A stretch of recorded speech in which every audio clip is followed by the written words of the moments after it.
a turret. Turrets shoot you. I hope you've learned a lesson. But every time I do that, no, yeah, it leads to a dead end. Oh, that's not a dead end. That's a person. First to come this way. Didn't do any of it. Do not worry, Miss Turpentine. Oh.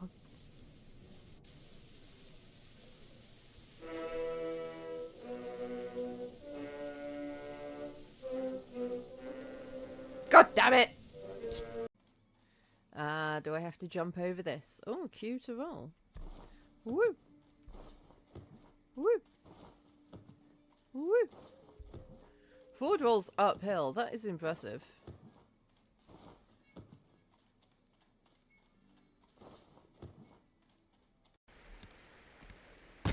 No, get up, get up, get up, get up, get up. Dude.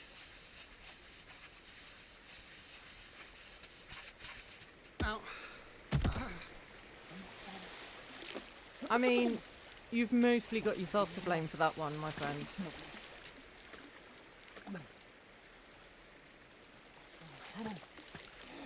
Yep, yep, yep. Get up, get up. Get up. Get up. Get up. Get up!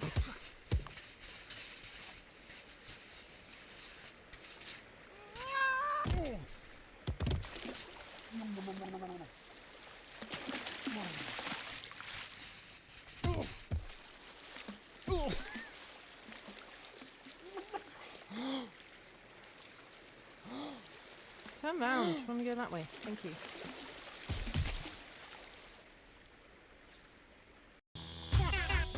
Right, where did I need to swim?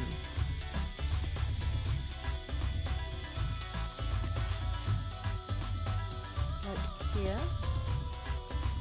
What are you? Can't get you.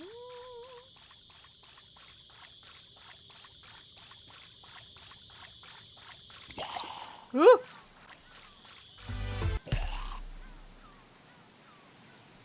I got eaten by a shark. She has the rights to bear arms. Oh, I'm so funny. And also one bare leg.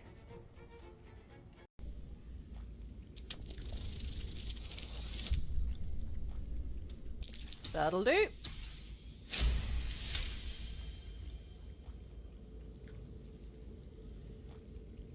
The monster lies exhausted, defeated.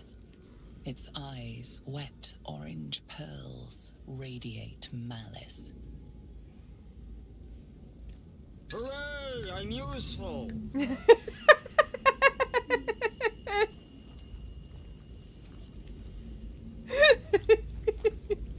That's so perfect.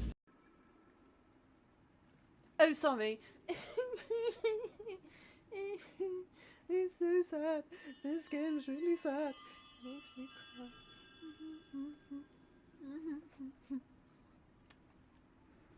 Thanks, but it really is fine. Plus, we're teammates. I thought that said termites at first. I was like, is that a technical word? I'll shout you out. Danberg is awesome and falls off platforms in hell slightly less often than I do. And you should go give them a watch. I can't watch them very much because they live in a stupid country with stupid time zones. But you might also live in a stupid country with stupid time zones, and you might be able to watch them even if I can't. How's that, Dan? This really does sound like a really cheerful episode of CSI.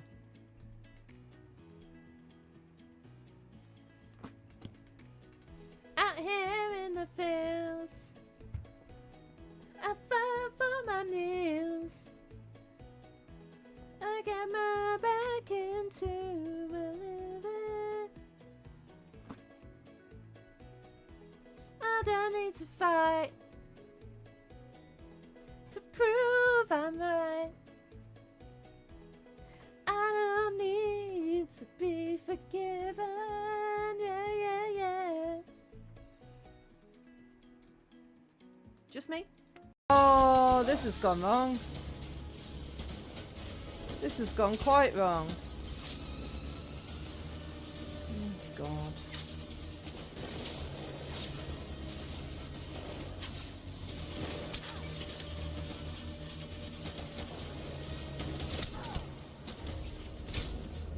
God damn it. We've lost Mama. End of the line, Sam.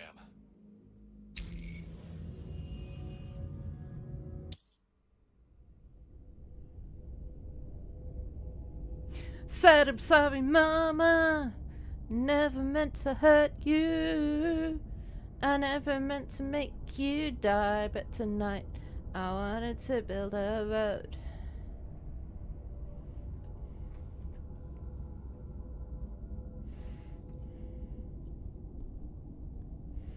Yeah, I know. I know you want fried chicken. We all want fried chicken, but I don't know how to make fried chicken, so... Hello, hello, hello, hello, hello. How are we doing? Hi, K-Wolf. How's it going? So, we are playing the Red Pearls of Borneo today, which came up when I did a search on Steam, which I do every now and again for detective games. And this popped up. And it's pretty much all I know about it. So, how did the previous game end? What was the previous game? The swing after we're gonna jump on. Ah. Ready? Cat on Keyboard did that. What was the previous game? Lacuna? Was it?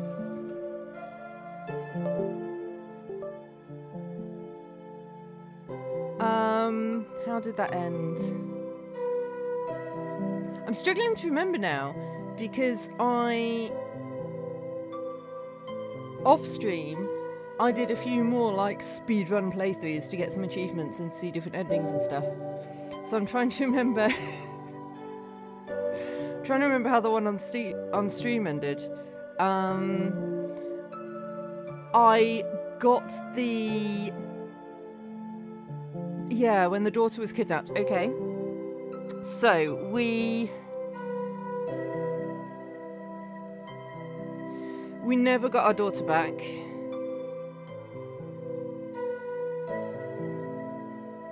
I think.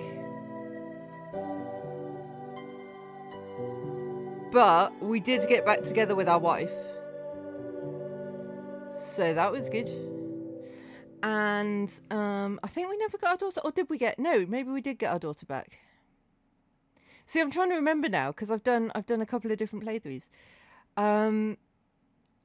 But I know that on stream, daughter wasn't dead.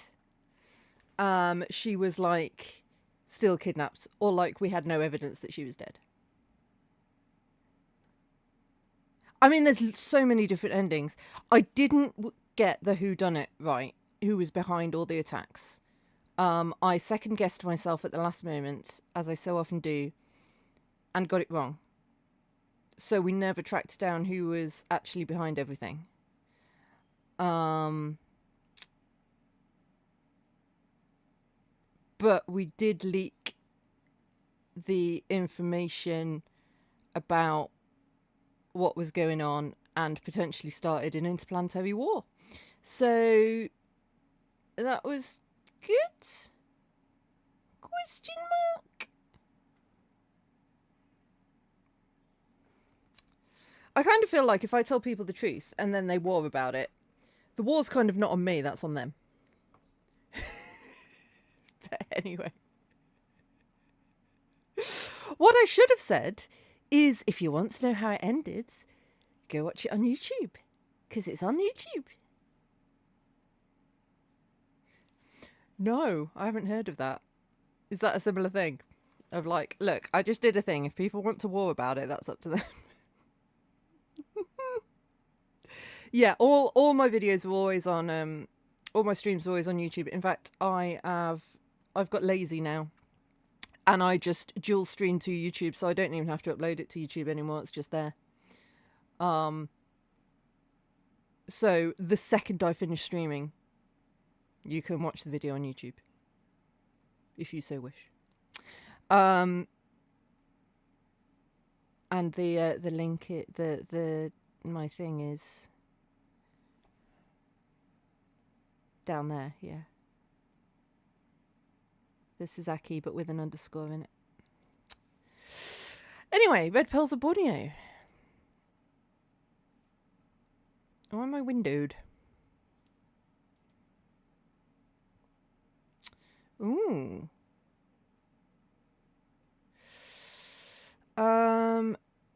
I am going to censor the language just for streaming purposes. I know it's historical. But also, you know, YouTube and Twitch and what have you. Would you like to play the game as intended or experience a more hardcore investigation? Hardcore mode disables the global timeline tracker and turns off discovery hint. No, I think we'll play the game as intended. Why is there no sound, game? Why is there no sound? I haven't seen any options yet.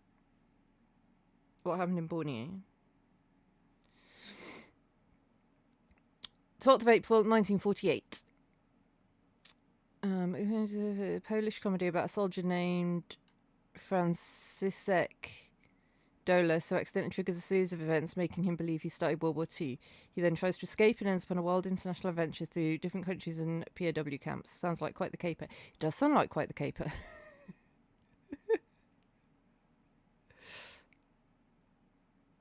Did I? I mean, it's... I'm not going to try and pronounce the name of the comedy. That has got quite a few letters in that I don't recognise. But at least I recognise all the names in all the letters in the name of the soldier.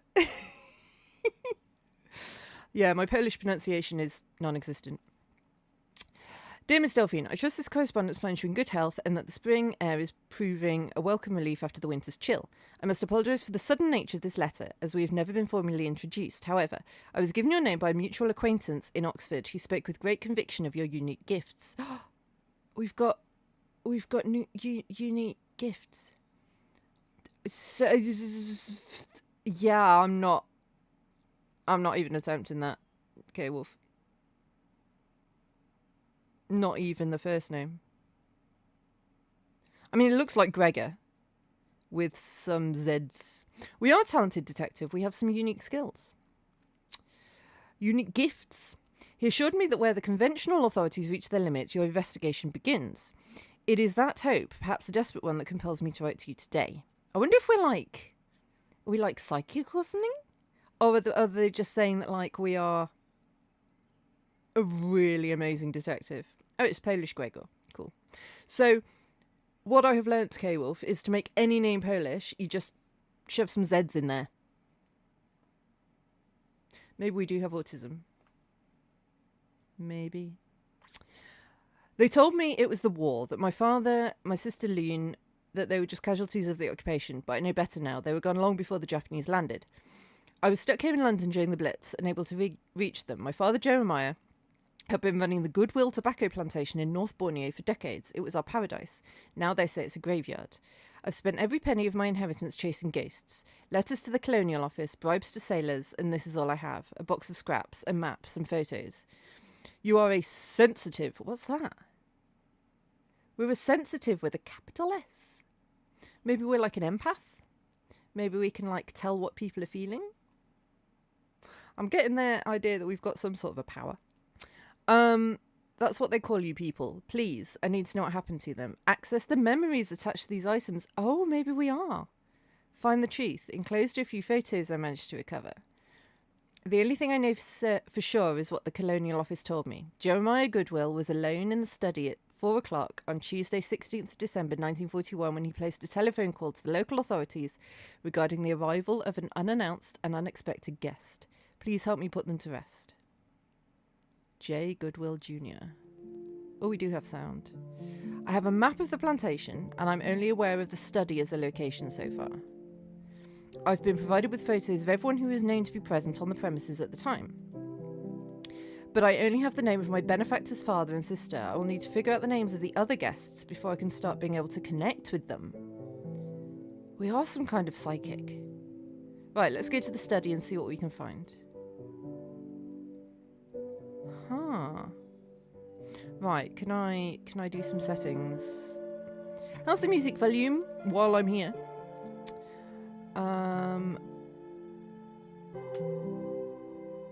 I can't make it full screen. That's annoying.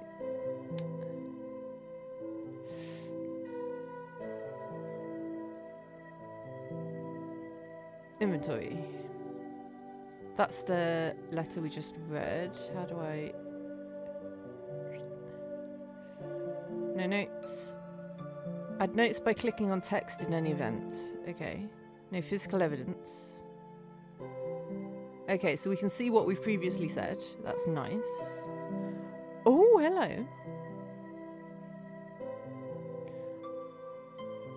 I'm not going to read through all this unless I think it's going to be important, but note that it is there. There is lots of information about historical stuff and things. Help and hints. I'm not even going to click on hints. Okay. Study. Oh, guests. Got Jeremiah Goodwill, Loon Goodwill. And then we don't know who any of these people are.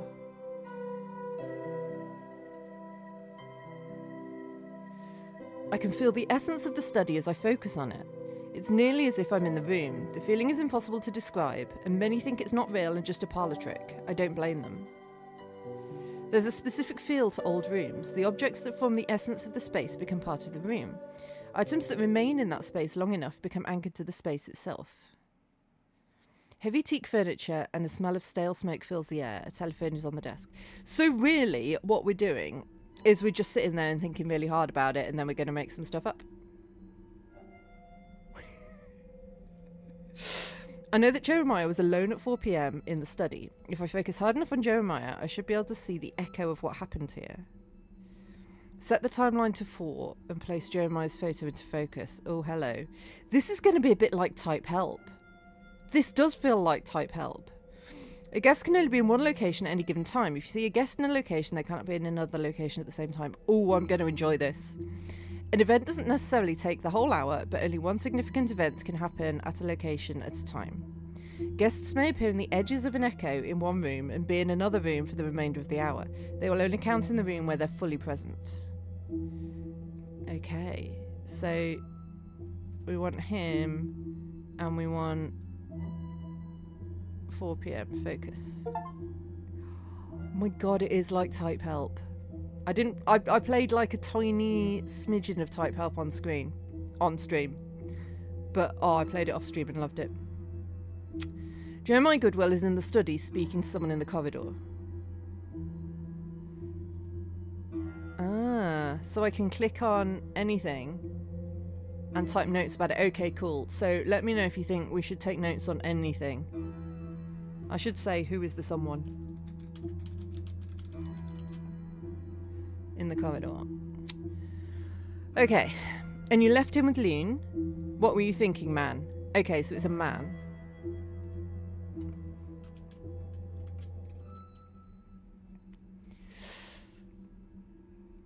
Yes, go tell her to fetch towels, that's fine. I'll deal with notifying the authorities. Okay, something's happened. Jeremiah Goodwill picks up the rotary telephone. Delphine can focus on items like the telephone here. You can go to the phone on the item screen in the inventory or press I and attune to it by attributing the correct owner to it. Once the owner has been identified, Delphine can feel the aura of the person using the item at any given time and see the echo of what happened in its presence. Given that Jeremiah is the owner of the plantation, it's likely he's the one who uses the telephone most often, and therefore it's likely to be him that I need to attune it to. Okay, we'll remember that.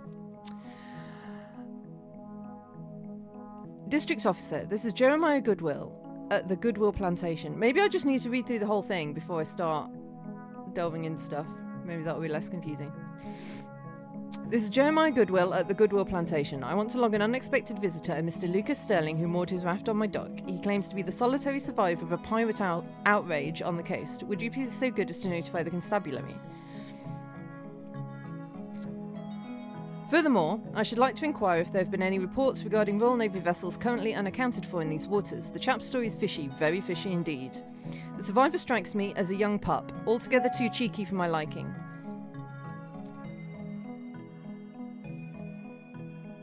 My head, Yaga? A Yaga is a guard. Sikh or Punjabi men were commonly employed as watchmen across British Borneo, typically wearing formal turbans and high-collared tunics. Kanan interrogated him at the boathouse. I don't care for his manner one bit. A description? He's young. In his 20s, I'd say. With a haircut that's altogether too styled for my liking, like one of those Americans on the silver screen. He may well be the victim he claims, but for all I know, he's a common scoundrel or a scout for the Japanese. I shall ring again by the first light. I expect you to have the particulars by then. Much obliged. Jeremiah Goodwill puts down the phone. Someone knocks on the door. Tuan Bone is waiting for you in the library. Okay, so you are a ghostly form in the shadows. What's the 2 mean? Okay, so we have got Lucas Sterling. We've got Kanan. I now have the names of 2 guests. I need to remember that indigenous people to Borneo often do not have a surname, so I should be able to identify Kanan with just his first name. Okay. In the boathouse. And the library. Okay. Oh, that's green. So I guess that means we've got everything.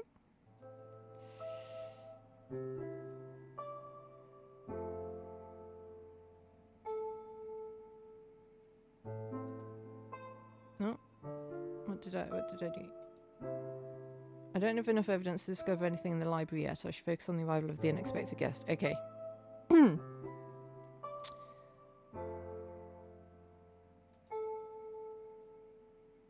Alright, how do I...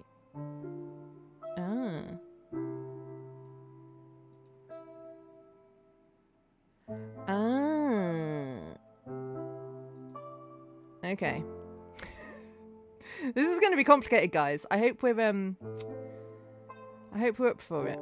Right, so you are probably Kanan, right? Because you are a local and you are dressed all smart. No, cancel. You're Kanan. You got it right.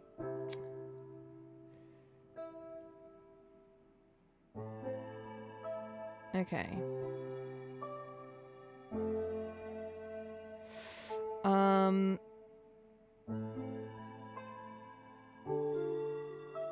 So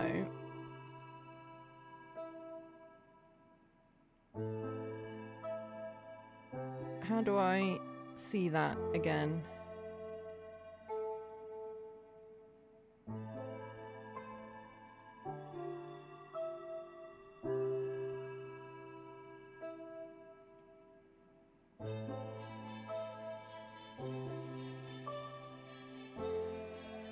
Can I not?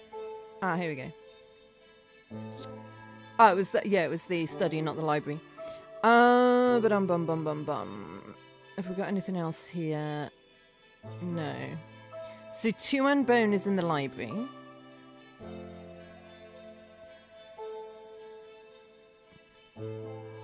Could be. I don't know anything about like that sort of area. The history of. I was going to say during the war, but I mean pretty much any time. It's just not an area of the world I know anything much about. So, Kanan was in the boathouse with Lucas Sterling. But we don't know who Lucas Sterling is. But could we focus on the boathouse? So sagging structure of salt bleached wood. Inside, tattered fishing nets hang from the rafters. I don't have everything. Okay. So we can't do that yet. Library? I think she already said we can't do that yet, right? Oh, that's nice. That it won't let me pick him because we already know where he was. Okay. Right, so...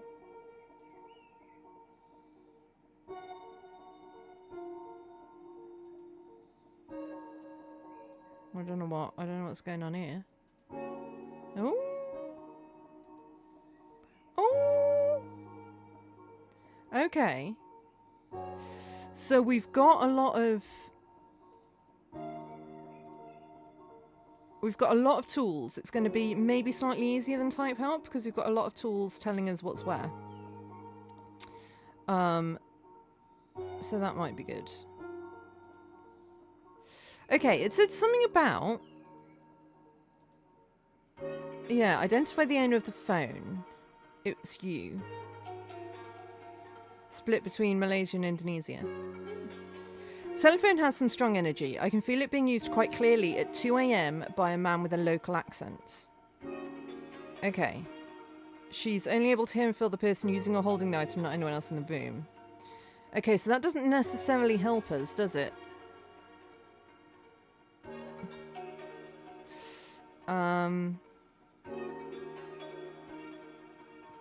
So at 2 AM, someone with a local accent...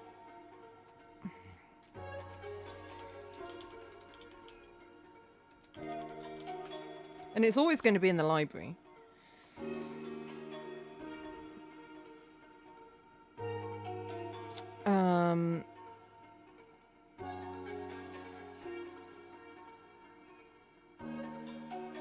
Presumably that's Kanan that he was speaking to.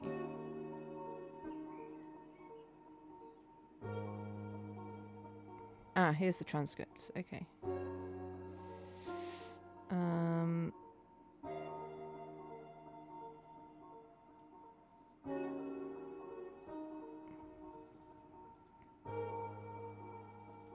But now what?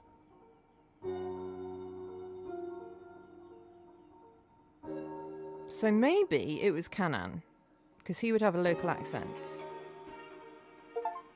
Ah, we use the item. There's a person named Jiro in the room alongside Kanan. I should come back here once I've figured out who he is to see his side of the conversation. So we've got a partial echo. That's interesting. You see, I didn't know who to turn to. I don't know who to trust. Stop worrying, Jiro. I'll take care of it. Kanan picks up the rotary telephone, speaks in a language I don't understand, continues speaking, puts the phone down. They're on their way, you should go. Little Mem is stronger than you think. Mem is a specific title of a lady of the house. I gather Little Mem, so that's Loon, is stronger than you think, and she has us. What are you talking about? You can't do that. Forget her. It's 2 in the morning. Just go to bed and don't let anyone see you. I'll wait for the reinforcements here. You go. Okay, so we've got shenanigans happening then.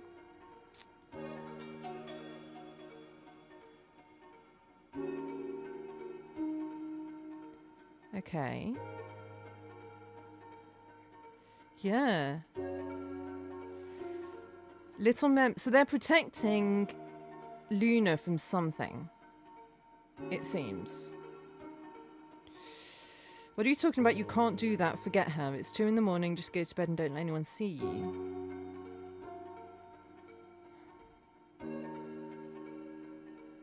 But we don't know who Jiro is.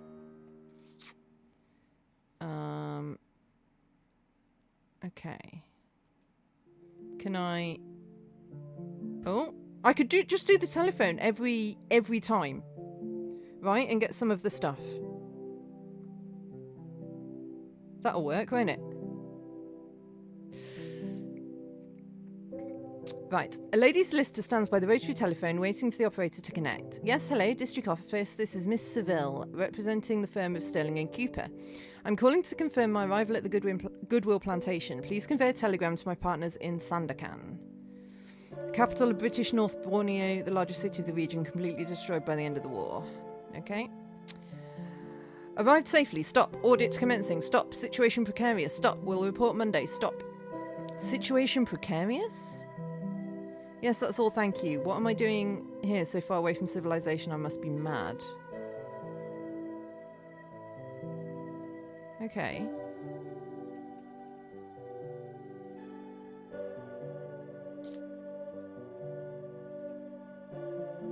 Nothing then. No. No. No. No.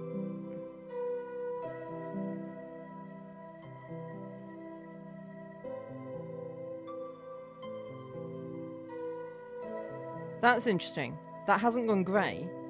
So presumably that means something was happening in this room, but not using the telephone.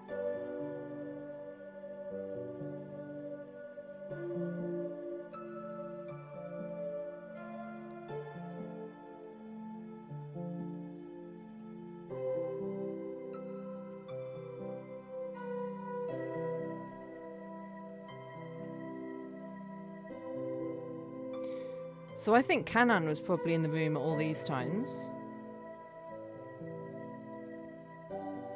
So I'll try that.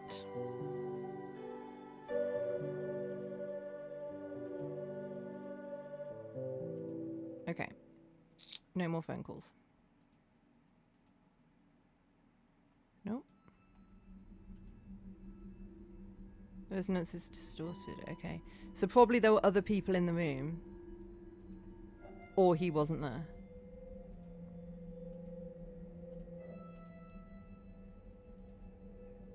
No.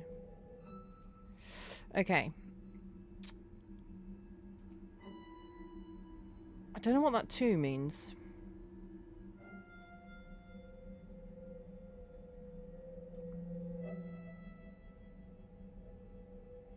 Tuan Bone is waiting for you in the library. So we would have had Jeremiah and Tuan Bone, but I don't know who Tuan Bone is. Now. I could be a little bit racist and say that he looks like he might be called Tuan Bone. But I can't... Did we not collect...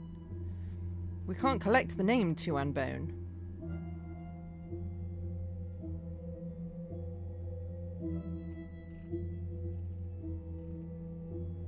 Okay. And you left him with Loon.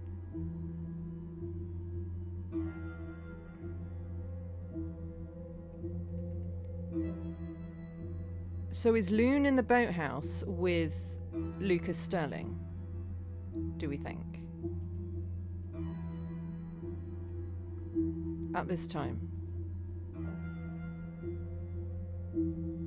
But I don't know who Lucas Sterling is.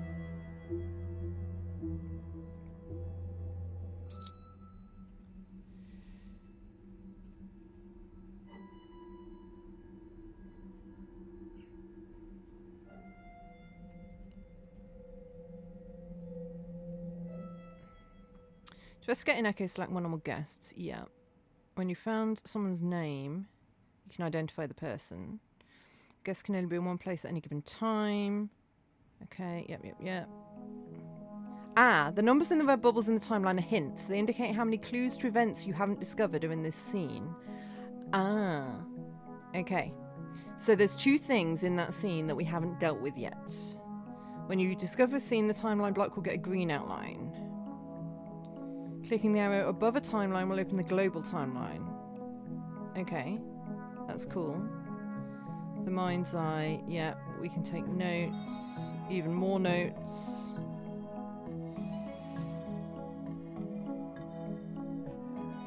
Okay.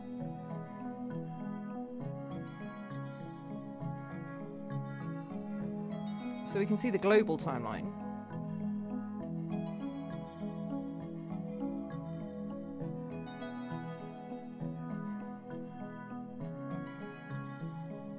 Why have we got a note about the rotary telephone here?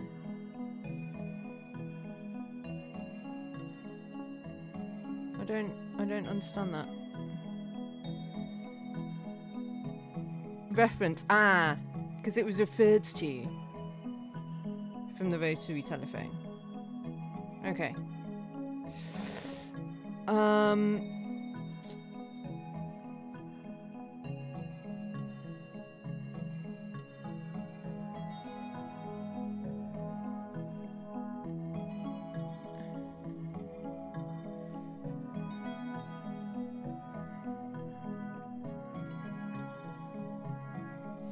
I'll wait for the reinforcements here. You go.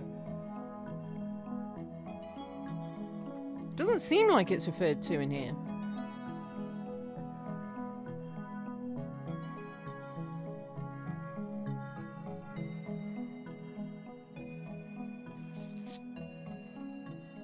Do we need a hint already? Maybe we need a hint just to get us on our way.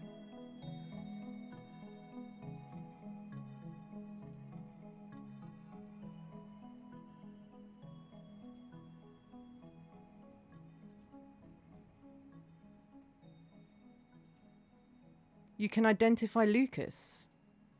Can I? How?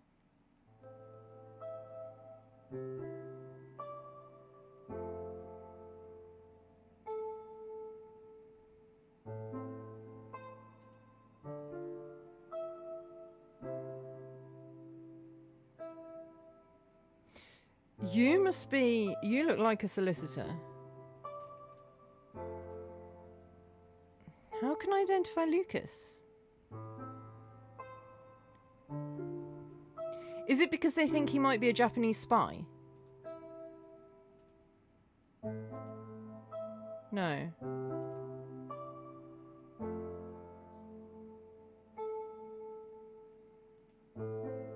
How can I identify Lucas?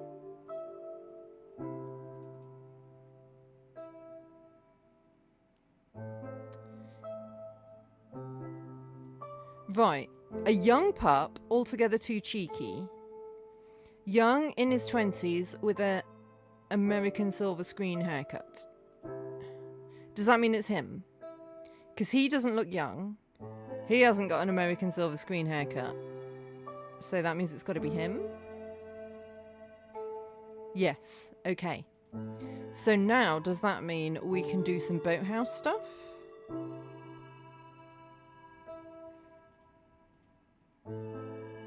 Yeah. I see someone pulling a small raft onto the dock. He seems like a prim and proper young man, but his uniform is tattered and soaked with blood and mud. It's Lucas Sterling. He's looking exhausted. Cannon's large frame is blocking his path, hand on his sheathed sword. Halt! Not another step. Who are you? What are you doing here? My good man. 1 minute. Just let me explain. Can I talk to your master? This is a British plantation, am I correct? I could tell from a distance when I saw the steam engine and unmistakable croquet lawn. You have to respect a nation that will doggedly try to recreate the English lawn in the jungle, and a damn fine job they did, I might add. It feels like home away from home. Lucas Sterling has managed to get on shore and is now close to Canaan, trying to charm his way into the house, but I'm not sure Canaan is buying it. I'm not here to cause any trouble, I'm just seeking asylum for the night. My ship was attacked by pirates just off the coast. I managed to hide behind the piracy grill. Threat of pirate hijack was so common that steamships in the 1920s were equipped with piracy grills, heavy iron bars and gates that separated the bridge and first-class quarters from the rest of the ship, essentially turning the officers' areas into a fortress. In the officer cabin, but the rest of my crew, they were all massacred. I'm with the British government, old chap. We were carrying a cargo of chandu. Refined opium. Oh, hello. But the pirates took everything. You're far too young to be an officer on a Royal Navy ship. Why would they put someone your age in charge? And if you are not, how did you manage to get behind the grill but not the actual officers? Canaan gets really close to Lucas Sterling, his hand tight on the hilt of his sword. And it's mighty suspicious you're the only one left alive. You're going to turn back, jump on this raft, and take me to the boat. I'm going to check the veracity of your story. There's no need for that. There's nothing there but the gruesome sight of my dead crewmates, I tell you. Lucas Sterling is being remarkably evasive. There's something more to his story. I'd best make note of this and come back to it later. A woman's scream can be heard in the background. It's coming from an observation deck perched on the cliff overlooking the South China Sea. The sound distracts Canaan long enough to stop the line of questioning dead in its tracks. A young woman intervenes, getting in between the two men. No points for guessing that it's Loon Goodwill, looking giddy. Okay, so we've got the observation deck is a new location.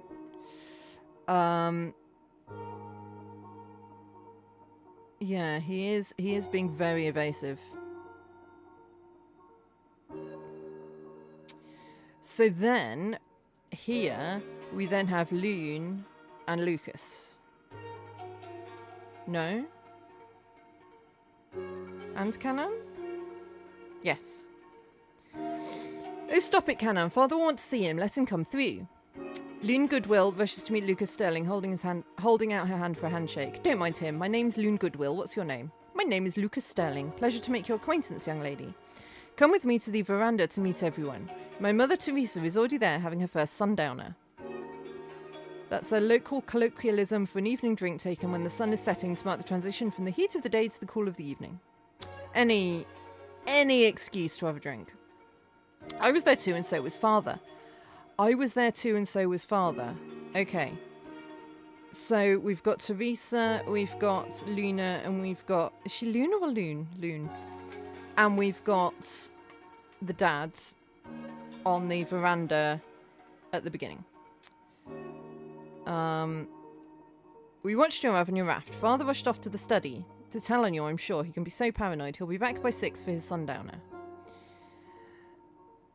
Miss Goodwill, I don't mean to be rude, but I've just experienced the most traumatic event of my life. Could you point me somewhere I can freshen up and get clean clothes first if it's not too much to ask? Oh my, where are my manners? Of course, Mr. Sterling. Come with me. I will show you the guest house. Canaan, can you tell Isia to come to the guest house? Oh. Okay. To come to the guest house with fresh guest towels for Mr. Lucas. She was just in the kitchen, thank you. Canaan bows. He may not approve, but he respects the young woman. Of course, little mem. I will go find her. Loon Goodwill smiles and focuses attention back on Lucas Sterling. Come, let's go. Okay, so we got a lot there. So, we can... Yeah, we've identified her. Does that mean that you are Jiro? No, I have to give a surname. Okay. I think that you're the mother, presumably. No? Are you the mother? No. No. Okay.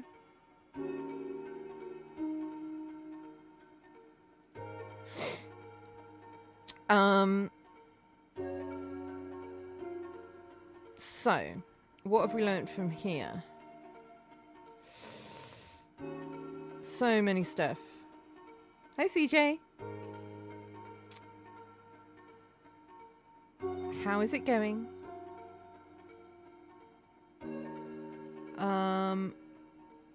Okay, so before this, on the veranda, the mother, the father, and the daughter were there, but we don't know who the mother is. Apparently. Unless she goes by her previous surname? She might go by her maiden name, maybe. And then they ran off to the guest house.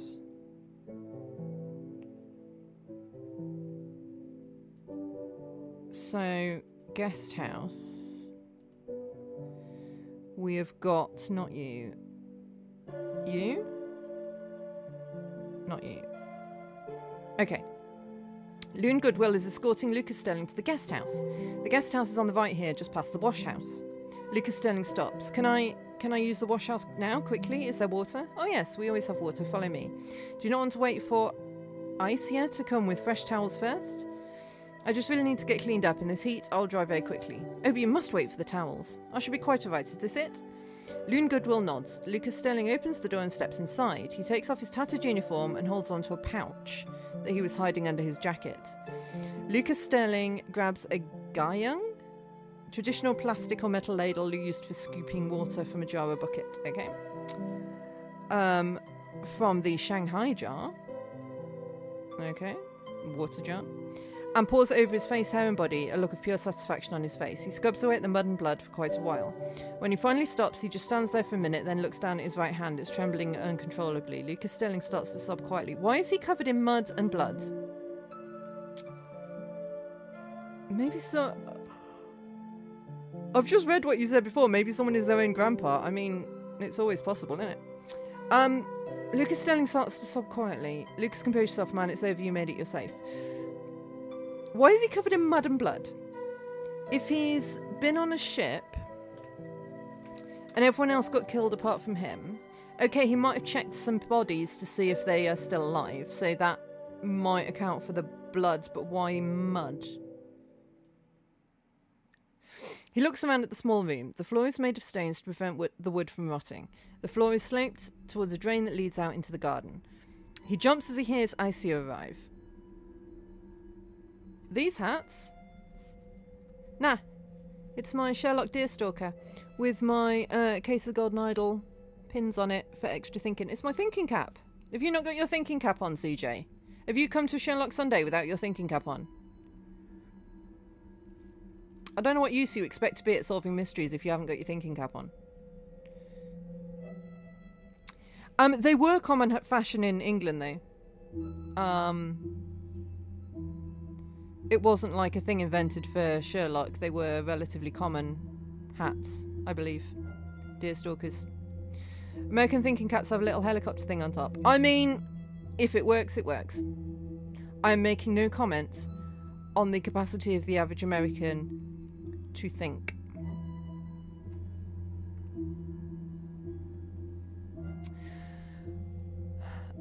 He jumps to hear his Isia arrive. He stays still for a minute, listening to Loon and Isia's conversation, and waits for Isia to leave before he resumes his search. What's he searching for? Lucas Sterling notices a loose stone on the floor. He pries it up and hides the pouch underneath it. Ah, okay, he was looking for a hiding place. Hides the pouch underneath it before replacing it. I have some towels and clean clothes. It's starched whites. Standard attire for men in colonial houses. Starched white shorts, white knee-high socks, a white shirt. They're clean and pressed and strongly fragranced. They're not practical for work. They're used to maintain an ill-conceived illusion of British superiority. I hope that's alright. It's all that the men wear here. It's not as fancy as what you're used to, I'm sure. Can I pry the door open and hand them to you? Luke Sterling lets his hands out of the door. Loon Goodwill places towels and clothes in them. I hope they fit. They belong to a young cousin of my father who died from fever. Blackwater fever, by far the most feared cause of death for young Europeans in the tropics. It's a terrifying complication of repeated malaria infections and fatal within days. Oosh. He was about your height, I reckon. Don't worry, the clothes are clean. Waiting patiently for Lucas Sterling to finish drying himself. My parents divorced a year ago. Ah. My mother's been, well, you'll see soon. She's a lovely woman. She was the most beautiful woman in the whole of Sabah. That's an area of Borneo, right? Yep. Bordered by the states of Sarawak and Kalimantan to the west and the Philippines to the east. Ruled by the British North Borneo Chartered Company, a private company that was granted a royal charter by the British government back in the 19th century. When she was younger, but the sun took its toll over the years. My parents divorced and my father remarried within weeks. My mother drinks a lot now, but she's lovely, you'll see. Okay, but they still...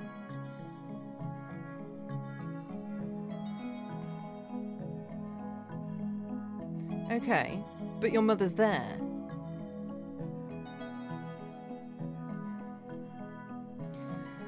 And I have a brother in London. He left for boarding school when I was a baby, but I think you know that already, don't you? What? So she knows who he is?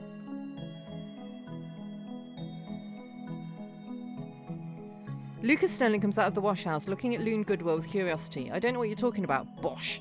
You know exactly what I'm talking about. Loon Goodwill gives him a knowing look, as if expecting him to confirm this fact. Thank you for the clothes. They fit very well. I don't know how to thank you. You're welcome. I'm glad you like them. Come now. Let's go meet the others. Dinner will be ready soon. You must be hungry. They make their way to the veranda. Huh. So she knows or suspects that he is not who he's saying he is. Or even if the circumstances are correct, that he knows the family somehow. Right, we found a pouch. Which is owned by Lucas. Okay. So...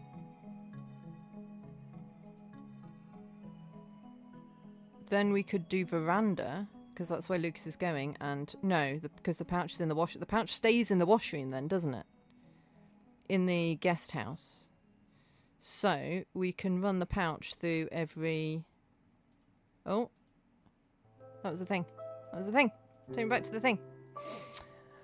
A lady solicitor is heading to the guest room to freshen up before dinner. What on earth? Lady solicitor showers and changes into a fresh dress and walks out as Kanan runs past her in panic. A lady solicitor smooths the dress calmly and heads towards the dining room. Why is Kanan panicking? Okay. Let's try the pouch everywhere. Someone's going to collect the pouch at some point, aren't they? Presumably. Something's happening there, but not to do with the pouch. Okay.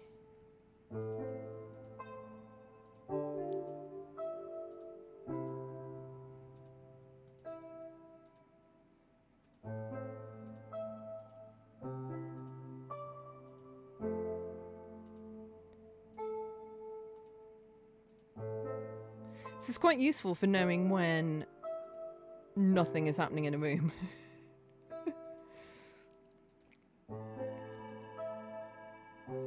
Okay.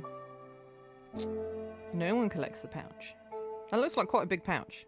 I was thinking like, you know, a little pouch. That looks like a whole ass record bag.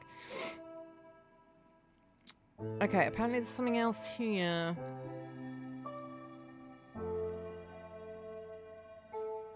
Bread pouch.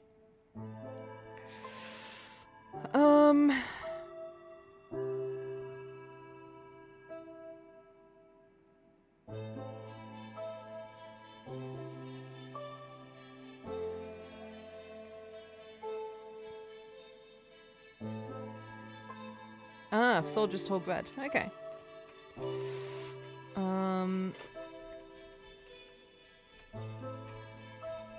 Okay, so the veranda. This time, you're there and you're there. But the mum is also there, and we don't know who the mum is.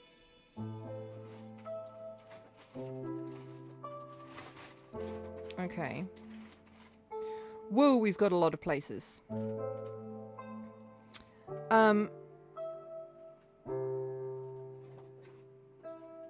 We know something about the kitchen. You were there at some point. There. ICO is busy preparing snacks for sundown. She's shelling peanuts for kachang. Means bean or nuts in Malay, usually peanuts roasted with spices. A voice calls out from the window. I just saw the German man in the hat by the jungle entrance. You told me to let you know. Thank you, I'll go meet him at the usual spot. Can you take over? These need to go to Mrs. McIntyre in the veranda. Aha! Mrs. McIntyre! So, does that mean that you are Teresa McIntyre? Yes! Okay. And then there's a German man in the hat at the jungle entrance. So, I'm assuming that he is the German man in the hat because he doesn't look German. Yeah.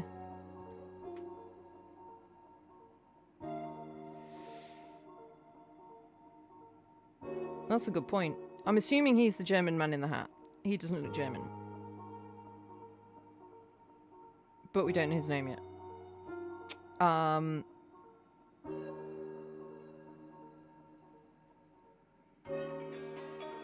So we can't really do anything with that. And we don't know where the usual spot is.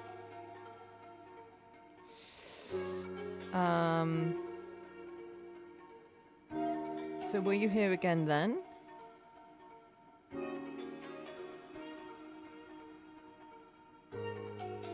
No.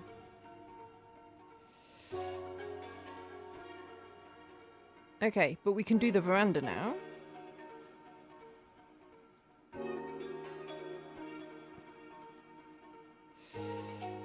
Okay, so right at the beginning in the veranda, you and you and you and you were all there, right?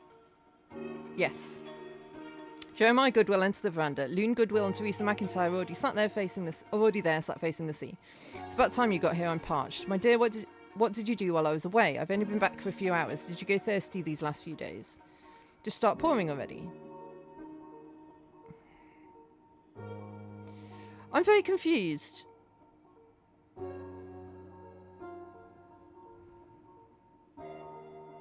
About the relationship.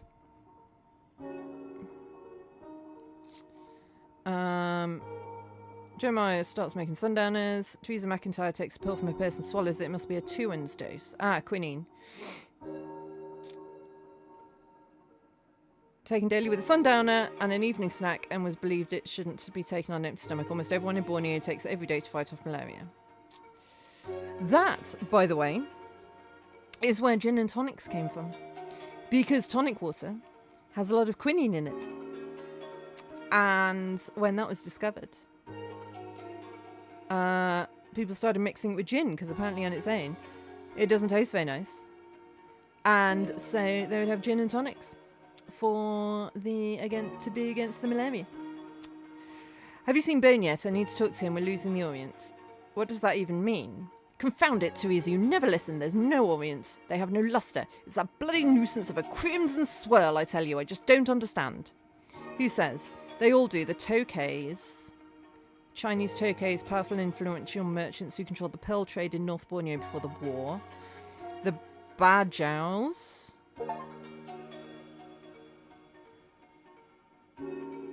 Nomadic people who live on the waters around Borneo, amazing divers and experts on pearls. The Japanese. They all say it. There's no Orients, they're all worthless. All 10 tons in the warehouse, absolute waste. The tobacco trade is drying up, but we were starting to really get a handle on reliably finding tons of shells, but now this. I just feel cursed at the moment. 30 years ago, North Borneo was world famous for its high-quality cigar wrapper leaf. However, by the 1930s, many tobacco companies began to wind up or switch to rubber and coconuts because of cigarettes becoming more fashionable and soil exhaustion. Looks like the Goodwill were behind the curve and feeling the pressure. Ah, so it's cigar wrappers that they make, and people aren't smoking cigars anymore. I was thinking, my brain was thinking that, like, people were making like cigarettes out of rubber and coconut, but no. They were growing rubber and coconut because growing cigar wrapper leaves wasn't profitable anymore.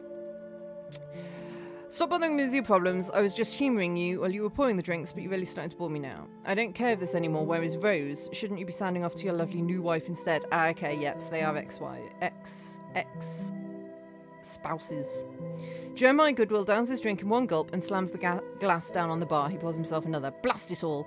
You know damn well where she is and who with. I don't know what she sees in Vitalina, but they're together more often than not these days.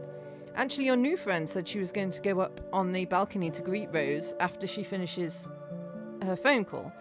I haven't seen Vitalina yet today. She's not my friend, she's my lady solicitor. Anyway, it's Vitalina's husband I need. Where's Bone? Darling is at the clubhouse. It's the only place him and Dieter can do the you-know-what.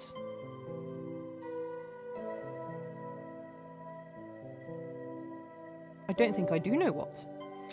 I saw Mr. Tanaka go there just now. Do you think he's also a registered smoker? Opium. Teresa McIntyre mimics taking a long drag from a pipe, using the straw from her drink. Then she laughs. Father, look, there's a raft approaching. It's coming from that big ship anchored further up coast. Okay, so it did come from a big ship. Loon Goodwill points towards the sea. Jeremiah Goodwill squints into the distance. Jeremiah Goodwill puts his drink down and pops his head inside. Canan, go down to the boathouse and see who that is. Don't let them land without checking them first. They watch from the railing as Lucas Sterling docks his raft, and Canan approaches him. Mother, look, he's young, like me. Darling, he's not a child, he's probably twice your age. I'm not a child, Mother, and he looks very nice. Why is Canan being so rough with him? Teresa McIntyre takes the drink and sips it lazily, looking bored. She doesn't seem to care what's going on at all. I don't like the look of this. I'm going to the study to contact the constabulary. Puts the drink down, heads inside, waits for Father to leave, hitches up a skirt, runs down the stairs towards the boathouse to greet the stranger. Okay, so I think we learnt a lot from there. However, it's time for a break, so we will deal with all that in a couple of minutes. I'll see you then.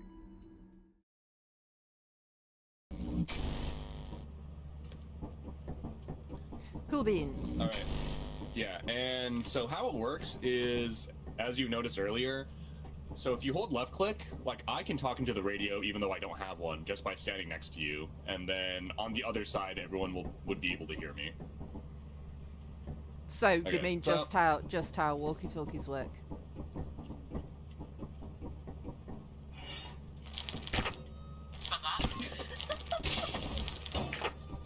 Murder! Murder! Murder! Ow.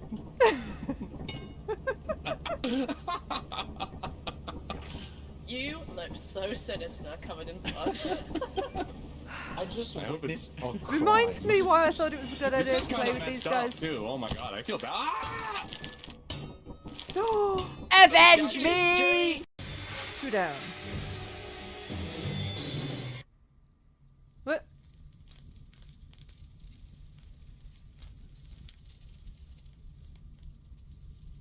Do I? Oh, I do! I do got this!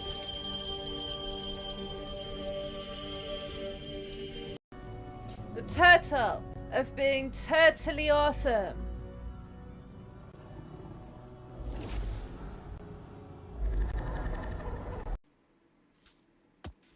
No, don't ah!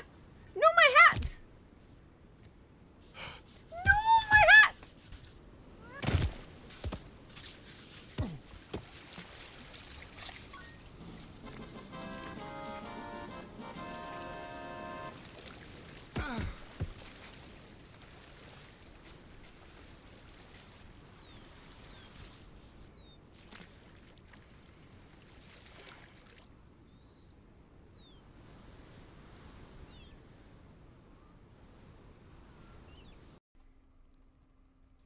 Guess who's back? Back again. Catherick Thorn. Tell your friends. Liquid who's it now?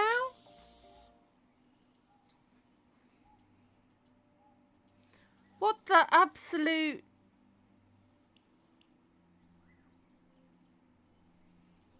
What the hell's heavy water? Ah, do I have to jump over this? Oh, Q to roll. Woo! Woo! Woo! Forward rolls uphill. That is impressive.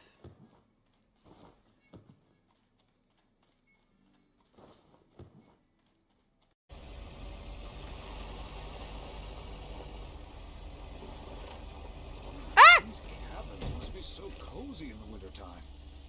Or cold. Right, we're back. What have we learnt from here? Many, many things. So,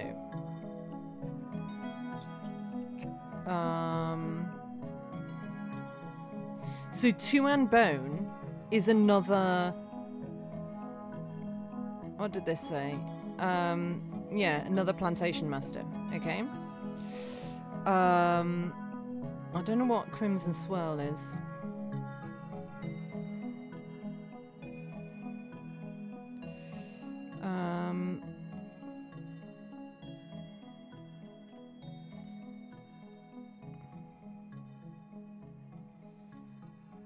Okay, so we've got Rose, probably Rose Goodwill. We've got Vitalina, somebody.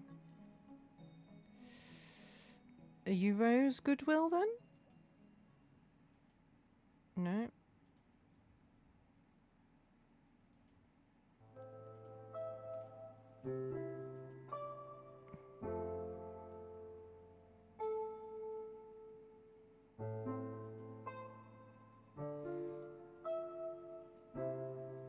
It's Vitalina's husband I need. Where's Bone?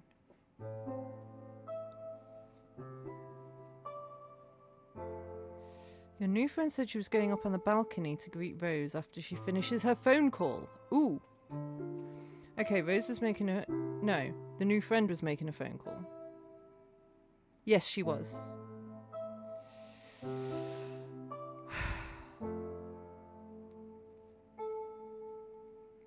Dieter is presumably the German.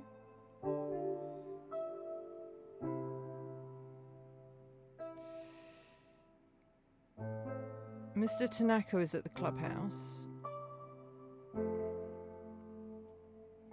And then the raft arrives and they all... Okay, so then here should just be you. Yes. Teresa McIntyre's alone on the veranda nursing a drink. She picks up a faded photograph from the mantelpiece. We'll have that. Look at you. Drains a glass, stares at the photo with a mixture of hatred and pity. He'll tire of you too, my dear, just like he's tired of me. And then it will be Miss Seville's turn, you'll see. Okay. And then she spots someone outside and runs to greet them. Right, so we've got... It's presumably Jeremiah's, yes. On the back it says, my darling wife and her lovely temper. Her lovely temper? Okay, and that lives on the veranda. Ah, Rose Goodwill. Okay. Ah, she wasn't there before. There she do be.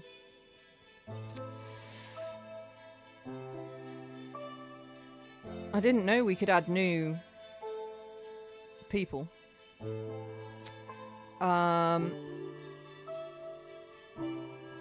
So that means, oops, that we can check the faded photograph. I don't know why I just got an achievement for this. I mean, so who's here then?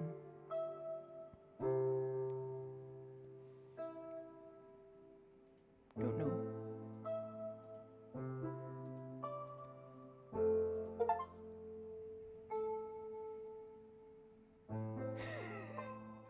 I think I just got an achievement for trying things. It was random BS, go. I'm just checking the photograph.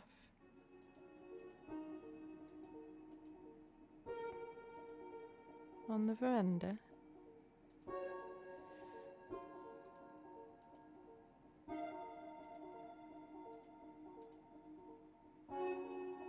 This isn't cheating, right? This is sensible, right? This is what the objects are for, right? Surely.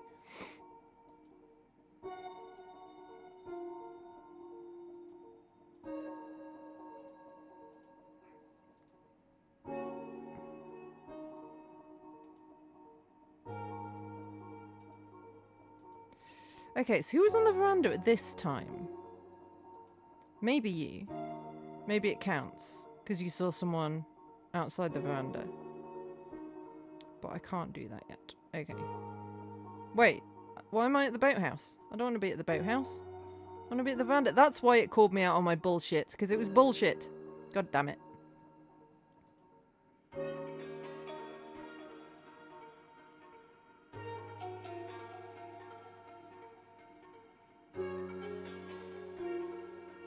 Alright, game. I concede.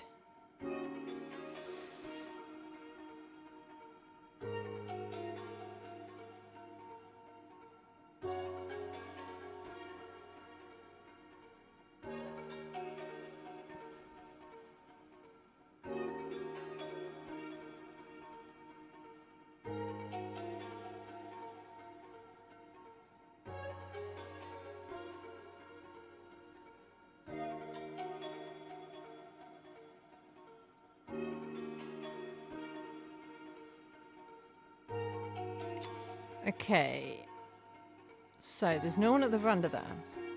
Then people came back to the veranda. I presume it was you and you. Maybe you? Maybe you? Yes, all of them. Loon Goodwill and Lucas Sterling arrived at the veranda. Teresa McIntyre is still nursing her drink. Look, Mother, look who it is. Mr. Sterling is all cleaned up. Doesn't he look smart? He certainly cleans it well. A vast improvement on the bloody mess that arrived on our doorstep. You're too kind, Mrs. Please call me Teresa. There's no Mrs. here, just an ex-Mrs. As you wish, Teresa. If I may ask, who exactly is on the plantation at the moment? It feels busy. Oh, it's a veritable circus. Let's see. Ah ha ha ha. Now we get some names. Dieter von Gundrum. I didn't mean to do that. So, you are presumably Dieter von Gundren. Oh, are you Jiro Tanaka? You are. Hero, probably. Maybe? I don't know.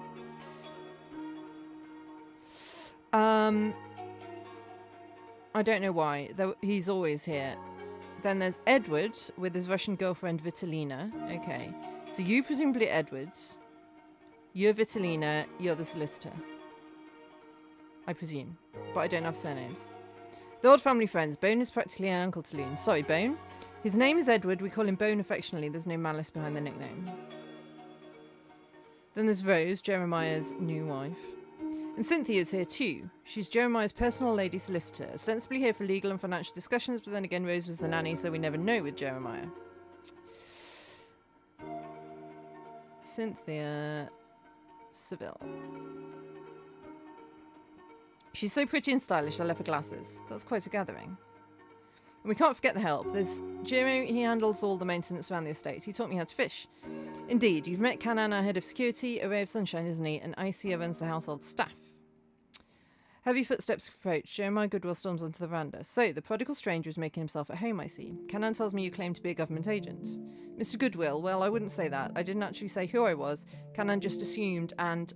Ooh! A loud bang echoes from the clubhouse. The floorboards vibrate. What in God's name was that? I think it came from the clubhouse. That sounded like an explosion. Mr. Goodwill, you lead the way. Wait for me, please. No, Loon, it's too dangerous. You stay here with Teresa. We'll be right back. Maybe he... Oh, where's Kanan? I would have expected him to have run over here to check on us. Maybe he's already at the clubhouse. You're probably right. I will need to put my trust in you right now, Mr. Sterling. But know that this isn't over. We will resume our little chat soon. As the two men run out, I can see two other women enter into the veranda from the back. Okay. So then we've got... you two and two other women?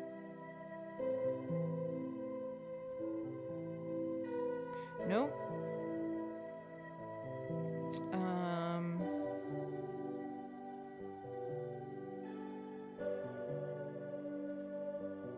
Huh.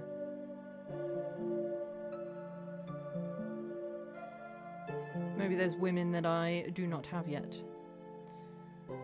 Yeah, Dieter's wife I don't have yet. So maybe her. Okay, so... at that time, in the clubhouse, I think we had you and you? No. No.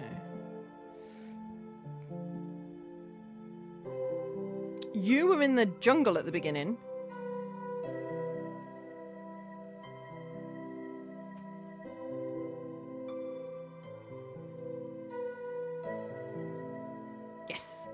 Dieter von Guntram emerges from the jungle path, clutching a bottle of corn brand to his chest. German brand of grain spirit similar to vodka, but often distilled to a slightly lower proof to retain the flavour of the grain. To a British observer, it might look like vodka, but to a German or Russian, the distinction is vital. He paused at the edge of the clearing, scanning the grounds nervously. Clear, good. Instead of heading to the main house, he approaches the perimeter fence. He uses a tool to loosen the wire of the fence post, leaving the mesh loose but visually intact. He tests the concealment, nodding with satisfaction. It looks undisturbed, but a firm push would open a man-sized gap. He's up to some shenanigans, isn't he?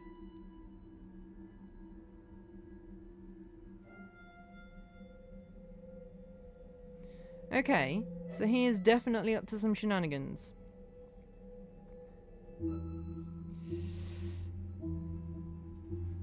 And yeah, he's not there by then. Okay. Okay.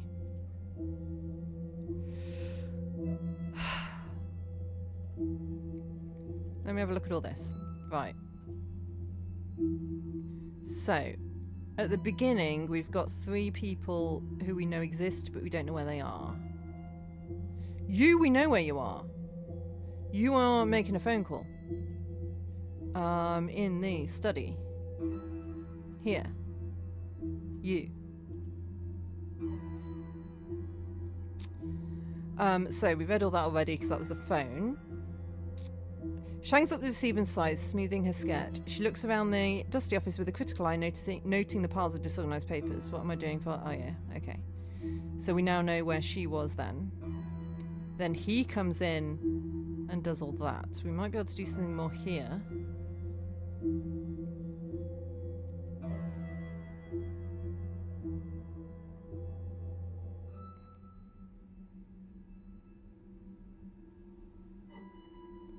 Library. And that's Edward. But I don't think we know Edward's surname, do we?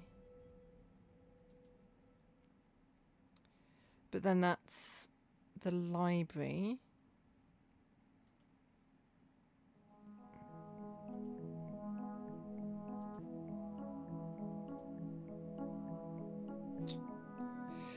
No, we haven't got any surnames that we haven't already used.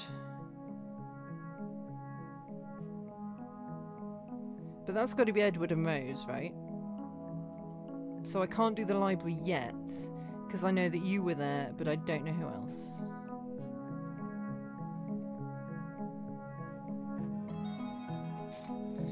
Okay. Right. Then what about here?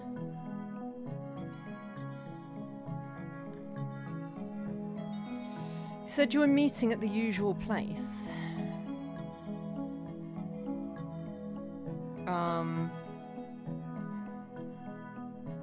Who screamed on the observation deck?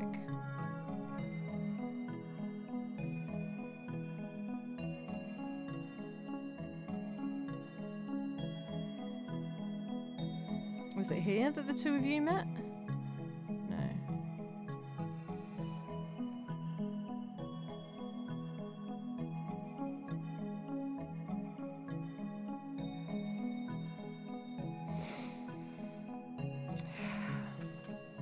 This game's tricky. Please shout out if you've got any ideas, even if you think they're rubbish ideas. I need to hear all of them, please. Thanks.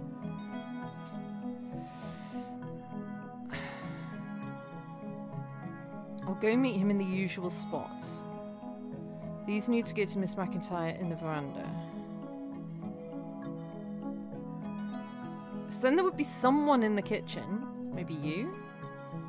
No. Oh, we don't care who was in the kitchen then. Not important! Okay.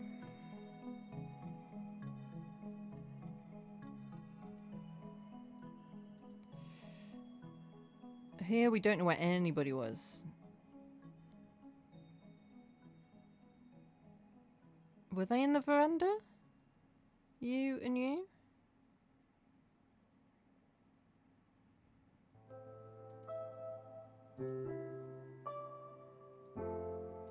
No, nobody was in the veranda there. Spots someone outside and runs to greet them. And then something happened there. But then you were back at the veranda by then.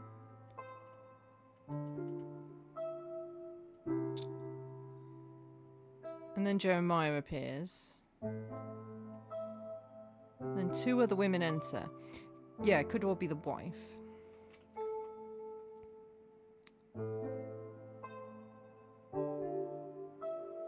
We need to sort out the clubhouse.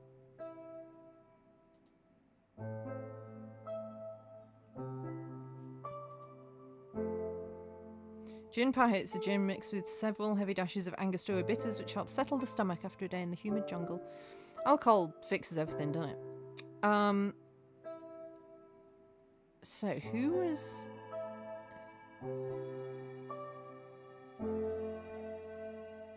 No.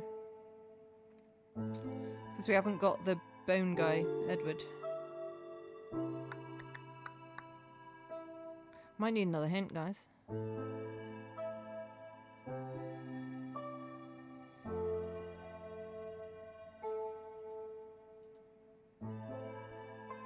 I don't think we need that.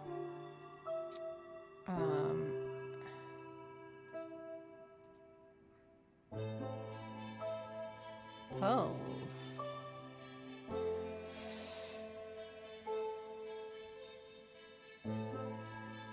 You can find Isia and Kanan in the kitchen at 5. Okay.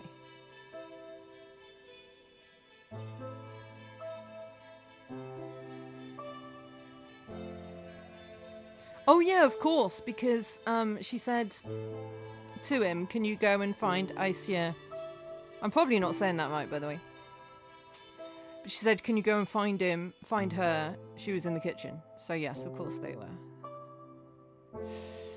Isia enters the kitchen through the window and quickly closes it behind her. She puts on her apron hastily, her face slick with perspiration.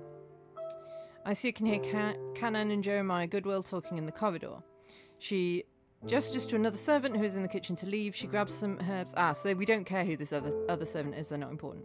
She grabs some herbs and a kitchen knife and starts chopping. Kanan storms in. "The little Mem wants you at the guest house. Fresh towels for the new arrival." "I'm busy. Why do you not ask one of the other girls?" "Because she asked for you by name." Mem McIntyre ordered a tray of small chops for the veranda. "I don't have time for your demands." Snacks are served with sundowners, designed to be salty and pungent to stimulate the palate and encourage drinking. She cannot tell you what to do. She hasn't been the true mistress of this estate in years, whether she fancies it or not. Besides, the gin will have taken its hold soon enough, like every evening. We shall see. Just do as you're told for once. "Stop acting like this. I can't leave with you. Your plan is foolish and I do not love you. Can you please understand? I shall carve out my own luck." Where's it? Cancel. "Just meet me at the worker quarters when you're done." So he wants to run away with her. She doesn't want to. Kanan turns and marches out, slamming the door. Isia waits a beat, then wipes her hands. She opens a cupboard and pulls out a stack of fresh towels and a set of white clothes. She heads towards the guest house. Okay. So does that mean that Kanan and Isia are at the workers' quarters here?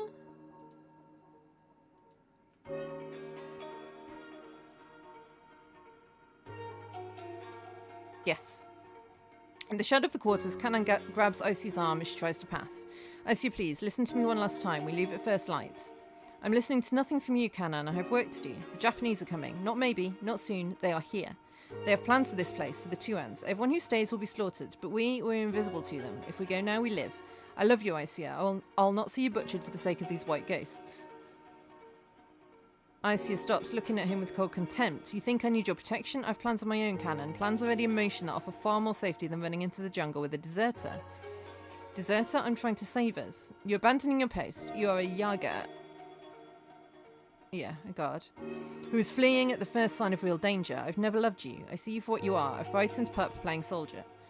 What can I do? Tell me. How do I prove I'm worth something to you? You want help? Then be blind. Tonight, whatever you see, whatever you hear, you do nothing, you say nothing."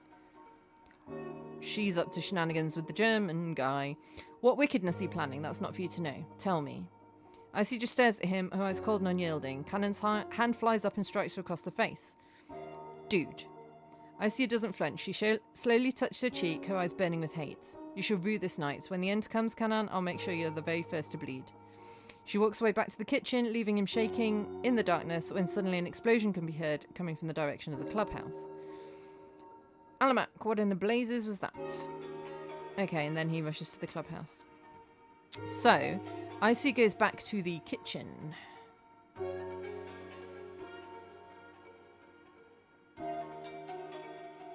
Yes. Isia stands by the sink, pressing a wet cloth to her cheek. She hisses in pain. Curse him, curse that wretched, frightened man. She glances out the window into the coming dark. A figure is moving furtively across the grounds, from the clubhouse towards the jungle entrance. It's Kanan. What's he doing? He's not... Her eyes widen in realization. God in heaven, Kanan, you utter fool. You utter fool. She throws a cloth into the basin and sprints out the back door. So then are they both at the jungle entrance?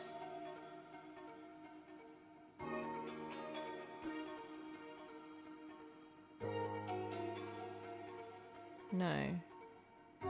Someone else there? No.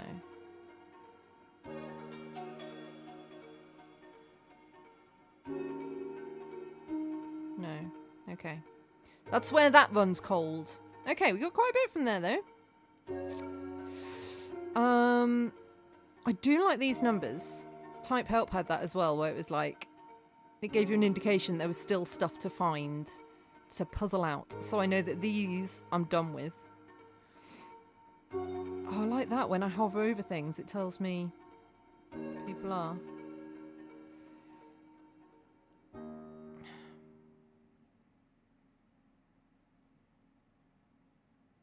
I mean, surely they're going towards the jungle entrance.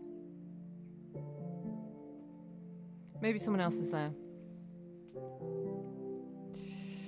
Okay.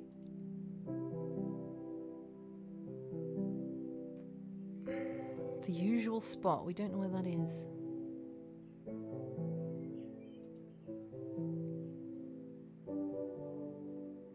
When did it say someone screamed on the observation deck?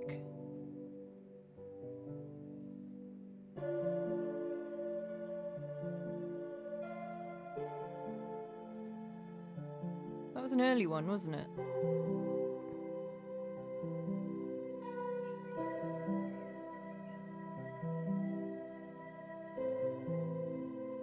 There.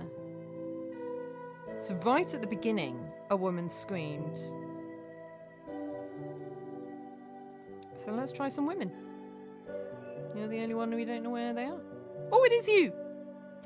Rose Goodwill stands alone on the precipice, staring into the swirling green mist rising from the Sulu Sea. It would be so easy, scarcely a single pace. Would it hurt, slashing against the rocks, or would the mist catch me? She seems really happy in her new life with the head of the family, doesn't she? Really happy. Rose Goodwill leans further out, the wind whips her hair. She screams into the void, then composes herself and steps away from the edge. Or maybe that young man down there, arriving in his raft, maybe he's my St. George, come to whisk me away from this godforsaken rock. Cynthia Seville is climbing up the stairs to the deck. Rose Goodwill violently wipes the tear from her cheek. She fixes her hair and paints on a smile. Pull yourself together, Rose. Showtime. The mistress of the house must greet the master's latest little acquisition with becoming dignity. She knows she's on her way out. Okay. So then it's these two. Yes. Rose Goodwill turns back towards the sea as Cynthia Seville climbs the stairs. Good evening, Rose. I'm Cynthia. It's a pleasure to meet you. I'm sure it is. Rose Goodwill keeps her back turned for a moment longer than is polite. It's beautiful late afternoon, isn't it? Joins her on the edge of the balcony. The mist is very eerie. Do you know what it means? The end of days, Miss Seville. Just like the black smoke coming from the south. When the Japanese invasion was imminent, the Dutch blew up the oil refineries and set the wells at Miriam Balikpapan on fire. For weeks, the sky over Borneo was stained black. The war is coming this way. We couldn't continue living like this forever. The land below the wind is about to face its greatest storm. So what's the deal with Miss Petrosky? She seems far too beautiful for a man like Mr. Bone. He's so scruffy. Right, so we know, hang on, we know who you are. You are Vitalina Petrovsky. She seems far too beautiful for a man like Mr. Bone. He's so scruffy. His beard looks like it hasn't been washed in a long time, and frankly, from what I gather of his accounts, he's in decidedly strained circumstances. One wonders what on earth she finds in him. He is stony broke, that's for sure. Love is mysterious, isn't it? Or perhaps it's merely a case of mutual tastes. Mutual tastes? They both have quite the appetite for the pipe. Opium binds them closer than any physical attractions ever could. That's very dark. Let's change the subject. She's coming. Okay, so then... Did she arrive? Yes. Am I interrupting? Not at all, my dear. We're just solving the world's problems, or at least the plantations. Did the Lord answer your prayers? I don't know. I'm not sure I believe in him anymore. It's nothing more than a ritual at this stage. Okay, so she was praying somewhere. There must be a chapel somewhere we don't know about yet. So tell me about this von Guntram. It doesn't feel right having the... Nazis? Germans? Enemy? Wondering about the clubhouse, especially the way things are brewing in Europe. Haven't you seen the poor creature? He's been trailing after Teresa like a stricken animal these past weeks. It's deucedly pathetic. He's been carrying a torch for her for a long time, hasn't he? Always, but now she's divorced, he thinks he has a chance. He does not. A wet rag of a man, no backbone to speak of, and he's a... German? Marrying into that lot's hardly the done thing these days. One simply wouldn't be seen with him. What about you and Jeremiah, Rose? Oh, stupid scroll wheel. Jeremy, he swept me off my feet once. I was a green girl full of nonsense. I thought I'd walked straight into a romance novel. But once the novelty wore off and he'd had his way, well, I became another trophy. Something to be kept on the plantation for the neighbours to admire. I'm bored to distraction, ladies. If it weren't for the gin and the scandal, I should quite lose my mind. You'll pardon me for being frightfully blunt, Vitalina, but you and Mr. Bonfire. Ah, that's his name. Edward Bonfire. Seems a rather rum match, if I may say so. You're quite an inquisitive woman, Miss Cynthia. I crave your pardon. I spend all my hours over the ledgers working with nothing but numbers and statistics. I'm afraid I've quite forgotten my social graces. It might look odd to an outsider, I know, but I do care for him quite deeply. He's a transparent soul who wears his heart on his sleeve, you see. He would move heaven and earth for me. Even despite his habits, the pipe is a hard master, Vitalina. The pipe? It's the only thing that dulls the ache. Those great war wounds, they never truly mend. They haunt a man. But I've connections in Shanghai. I can source proper pharmaceuticals, medical grade. I'm making arrangements to have them shipped down to the islands. I merely have a certain obligation to fulfill for a gentleman here first. Connections in Shanghai? You're a Bolshevik agent, Vitalina. Yeah, they've got Russians, they've got Germans, they've got English, and we're in 1941. All mixing together. No wonder something exploded. Everyone has their theories these days, but the truth is quite a bit more prosaic, my dear. I'm simply a white Russian, one of the thousands who fled the Reds when our world went up in flames. Believe it or not, my mother was a Grand Duchess of the old empire, but the Civil War is a great leveller. I found myself in Shanghai, earning my bread as a taxi dancer in a jazz cabaret. I was swept off my feet by a soldier of the line, and, well, you know the rest. Well, this has been illuminating, but I must excuse myself. I have some ledgers to put in order in the library before my meeting with Jeremiah. I know, right? I mean, I guess, though, like, Borneo... I don't know my history of this area, as I said. I mean, my history in general of anywhere is wobbly. But it seems like in this era, Borneo was not part of the war yet. Obviously, it's coming. But I guess in areas that weren't part of the war, people could mix together. Like, if they weren't interested in all the politics of the war and everything, I suppose they could mix together and not cause problems. I don't know. So, we now know his name. She was off to the library, but these two, did they stay there? Yes, they did. You're getting yourself in a frightful state, Rose. Little Miss Seville is merely a business resource, Jeremiah. She's not a bad person. She seems civil enough. I don't give a fig about her resources or how nice she is. Look at her. She's a lady solicitor, darling. Her profession demands she be both commanding and decorative. Do you find her fetching? Is she younger than me? I can't tell. Her skin is so tight. You're a stunner, Rose. Jerry chose you. Did he? Or was I simply the only young white woman within 50 miles of this godforsaken jungle? A deafening roar tears through the air. The crystal tumbler in Rose Goodwill's hand slips and smashes upon the floorboards. Good heavens, what was that? The smoke coming from the clubhouse. Quickly, they bolt towards the veranda. So it's you two that arrived at the veranda. So then at the veranda... I'm kind of trying to follow a line rather than, like, dip in between. And you two were there. Yes. Mama, what was that report? Is it them? Are the Japanese among us? Upon us? Shh, Loon, compose yourself. I knew the wireless was lying. Father insisted they were leagues away, but I knew they'd come for us in the night. I should have gone with Mr. Lucas. I should feel infinitely safer under his wing. He would know what to do. Do be sensible, darling. If that were a Japanese battery, we would already be dead. This is some other devilry. That's hardly a way to reassure your daughter, Teresa. We haven't been bayoneted yet. It's a rather thin consolation. I'm purely stating facts. Hysteria is a luxury we cannot afford. I want to go to the chapel. Yes. I need to pray. Please, Mother. Oh, for heaven's sake, the girl is quite overwrought. Suddenly, the doors to the clubhouse swing open. Jeremiah Goodwill, Lucas Sterling, Dieter von Guntram, and Edward Bonfire stumble out, but instead of blood and battle, they're bellowing with laughter. Is that they're laughing? She sees Lucas Sterling walking largely unharmed, and a relieved smile breaks through her fear. Vodka, Vitalina, vodka! Liub me? Liub me.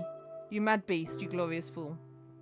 Vitalina Petrovsky runs towards Edward Bonfire, throwing her arms around him as he offers her the glass. For you, my heart, fresh from the fire. The group coalesces, tensions melting into relief and joy as they move towards the dining room.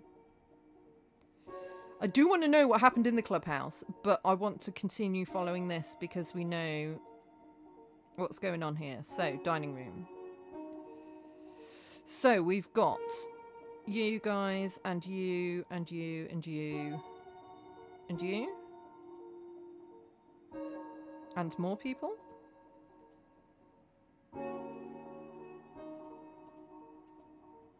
No. Okay, so we can't follow that. Right. I still don't know what this is about.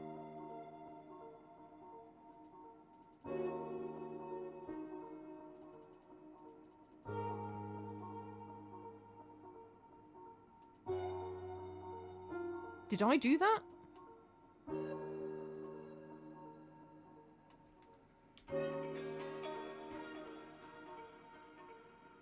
Maybe I did that accidentally.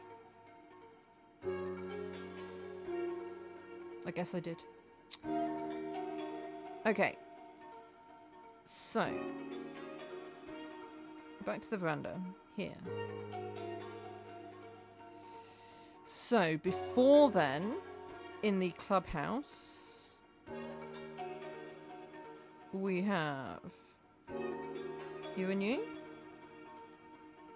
No. At that time in the clubhouse, we have you, and you. And you? You.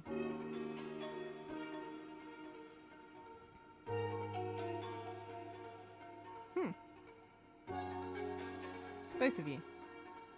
Yes.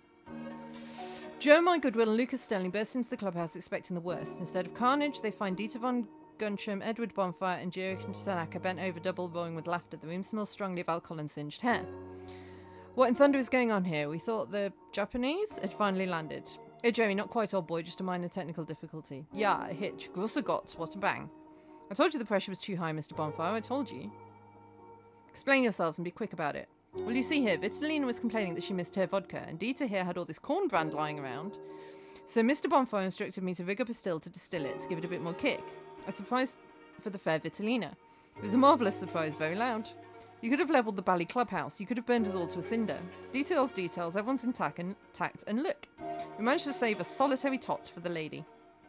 You're all stark raving mad, the lot of you. I think we're going to fit in here just fine. You're staying, are you, Lucas? You've decided. When you've quite calmed down and made yourselves presentable, dinner will be served. You may all join us in the dining room. Jiro, you can join us too if you wish. It's the least I can do for my friends here, dragging you into their folly. I thank you most kindly, sir. I'm grateful for your generosity. Cannon finally scrambles onto the scene. You're a tad late to the party, good man. What on earth kept you? I crave your pardon, Tuan Bessar. Tuan Bessar is the big master. Okay. I was all the way on the other side of the plantation by the jungle entrance.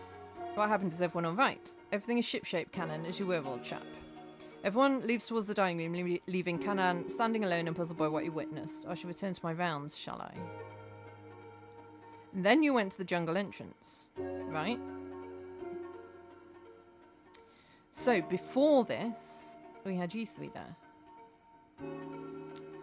Edward Bonfire and Dieter von Gundram strut into the room. Dieter von Gundram is waving a bottle of cornbrand around in the air. Ah, the master craftsman at work. How goes the Enterprise, Jiro? It's coming along, just finishing the condenser coil. Setup is a marvel of improvisation. I wonder why they didn't think anything was going to go wrong. A large pressure cooker sits atop a gas burner connected to a water-cooled bucket acting as a condenser. Wunderbar! It looks strictly scientific. It's crude but effective. Pour it in. Dieter von Gundram pours the clear spirit into the pressure cooker. Jiro Tanaka seals the lid and ignites the burner. They watch in anticipation. Slowly, a few clear drops drip from the copper tube into a jar. Is that it? A trickle? We'll be here all night. Distillation takes time to unbone. You can't rush physics. Nonsense! More heat, more pressure equals more speed. There might be pearls in the pouch. That is a good plan because we've not yet come across any red pearls of Borneo.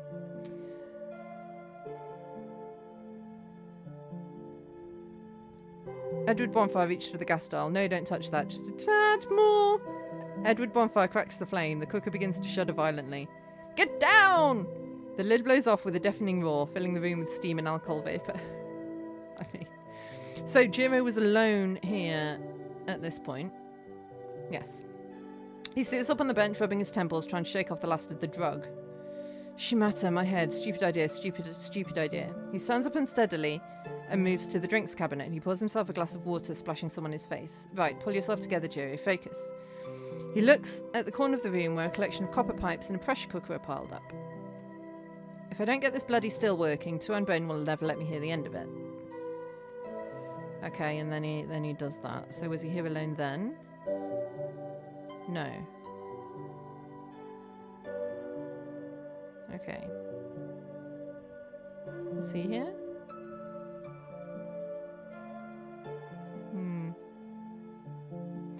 Right. We've also got the chapel now, haven't we?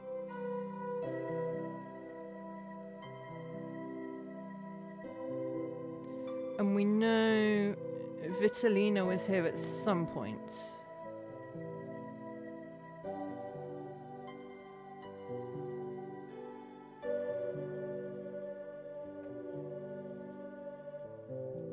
But apparently not.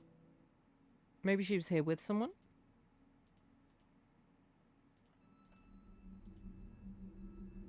No. Okay. Definitely said she was praying. Maybe all three of them. No. Right, so what have we got going on? I don't know.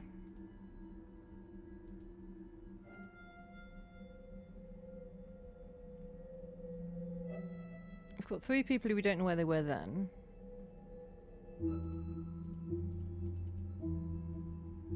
And then we lose a few more people at 4 o'clock.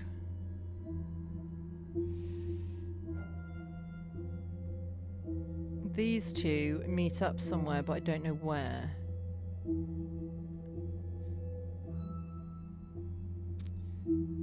And then 5 o'clock, we lose Teresa for a little bit. And Jeremiah. Jeremiah went into the library to do something with someone, didn't he?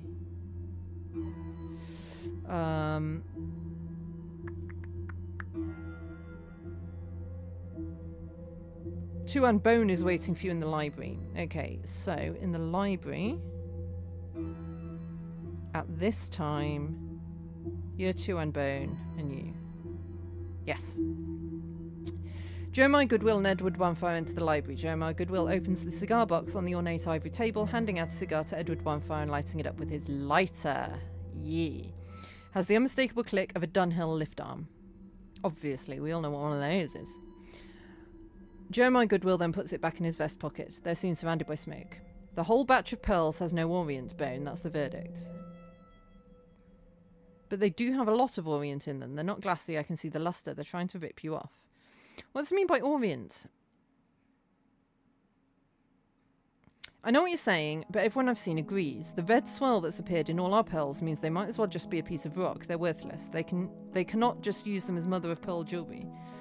What about the shells, though? They're still good. There's more value in shells with the kind of volume we have. They won't touch the shells. They're scared our pearls are contaminated with the curse. Oh, so these are the red pearls. Pearls with a red swirl. They won't touch the shells. They're scared our pearls are contaminated with a curse. And the ones who don't believe that think it's chemical warfare from the Japanese to kill us off. I'm telling you, Jerry, they're right. It's a curse. First the tobacco business drying up, now the oysters gaining this ominous red swirl. Don't be so ridiculous, man. Look at them, just look at them. They look like the devil's work. We're finished. It's the Brook Rajas. Sarawak ruled by the Brook family, known as the White Rajas. North Borneo ruled by the British North Borneo Chartered Company. And Brunei, British Protectorate, where the Sultan still ruled. Bombo. Borneo was the spiritual and medicinal Bornean shaman. They were highly respected and often called upon to treat the sick and injured, as well as to perform more spiritual rituals. Okay. It's the Brook Raja's bomber, I tell you. He's trying to drive us away. They've wanted this land for years, and the chartered company doesn't care now they have their rubber and palm oil gold mines. Jeremiah Goodwill stares at the pearls rolling on the floor, then Edward Bonfire. The company cares Bane, but they're preoccupied. We all should be. This isn't a curse, it's geopolitical instability. The Japanese threat is real. Europe is in economic turmoil with the rise of Nazism. That's why the markets are spooked, not because of some witch doctor. You're blind, Jerry. You're far too removed from it all, sitting here in your ivory tower. Have you seen the green mist on the horizon? How the hell do you explain that? It's been getting close for weeks now. Or maybe you're the one who's blind. You don't see what's going on out there, spending all day in the clubhouse high on opium. If it's not a curse, then it's the triad. Well, we've got the Chinese involved now as well. They've done something to our stash, conspiring with the merchants to devalue the pearls so they can buy us out cheap. Enough, you're being paranoid. Stop this nonsense. We need a plan to save the plantation, not ghost stories or paranoid conspiracy theories. We'll meet with Cynthia after dinner. We need to go over the financials and see what our options are. That's why I brought her back with me today. Of course it is. Anyway, it's 6 p.m, time for a sundowner. Are you coming? They're waiting for me at the clubhouse. I'll join you after. Okay, I don't think we really learnt a lot from that.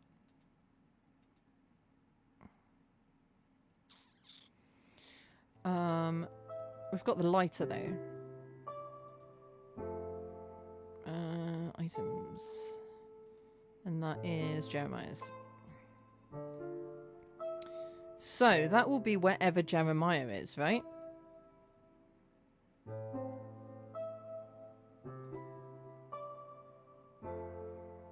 I would think. So I don't know how that helps us. Because if we know where the lighter is, then we know where Jeremiah is. What's this?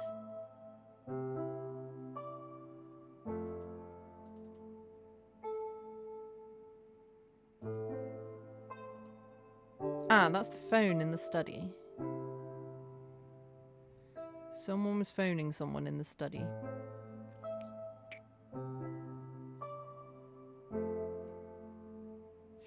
I guess if we don't know where Jeremiah is at a particular point, we can test the lighter everywhere to see if there's a trace of the lighter there.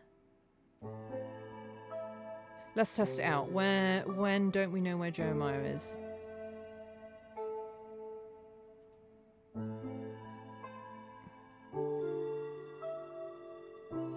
Come on, thank you.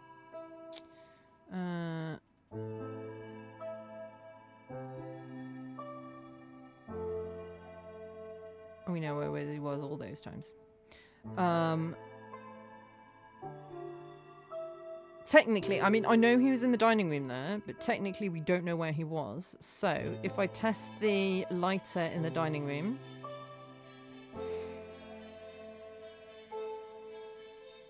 No. Oh, that's that time. Then. Yes! Okay. So that will work. If we don't know where Jeremiah is at any time, we can test the lighter to find him.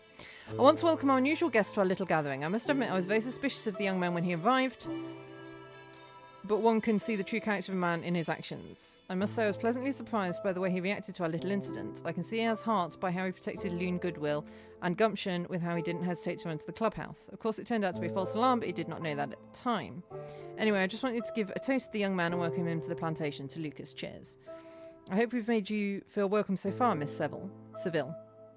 And did you manage to reach out to your colleagues to let them know you've arrived safely? Splendid. Let's enjoy the evening then. Jiro, sorry about Bone and Herr von Guntram. Don't feel obliged to help them in their harebrained schemes next time. They can be quite persistent and persuasive. Okay, so we've got so many people in this room. We've got you. We've got you. We've got you. We've got you. And you. And you. Yes. Okay, so blah blah blah blah blah blah. Cheers to you, Lucas. Cheers, Mr. Goodwill. Thank you. I feel very welcome and honoured. I hope I've made you feel welcome so far, Miss Seville. Oh yes, everyone's been wonderfully welcoming, thank you. Did you manage to reach out to your colleagues to let them know you've arrived safely? I'll let the operator send out a telegram. I believe that will be good enough. Splendid. Let's enjoy the evening then. Cheers. Jiro, sorry about... Don't think on it, so it was my own errors that led to the incident. I'll be more careful next time.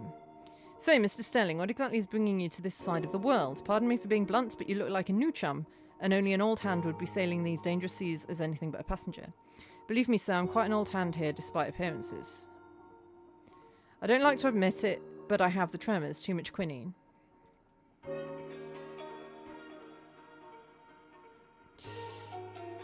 And if we went in such lovely company, I would show you my jungle shin. Edward Bonfire laughs a hearty laugh and slaps Lucas Sterling hard on the back, sending him flying forwards. Good man, good man. I'm impressed you managed to keep the sallow away, I must say. Sallow is a term used to describe the yellowish skin that develops on the face and hands of Europeans who contracted malaria. It's a sign of chronic illness. Not for the lack of trying. I've faced malaria quite a lot. I've just been lucky. Either that or my liver is made of steel. No such luck here. My liver is destroyed. T-Dak Appa, it's life. It's Malay for it doesn't matter. I was in the Navy myself, you know. Lucas, you'll like that story. Uncle Bone was a hero. Is he? I was in the Sunning, 1926.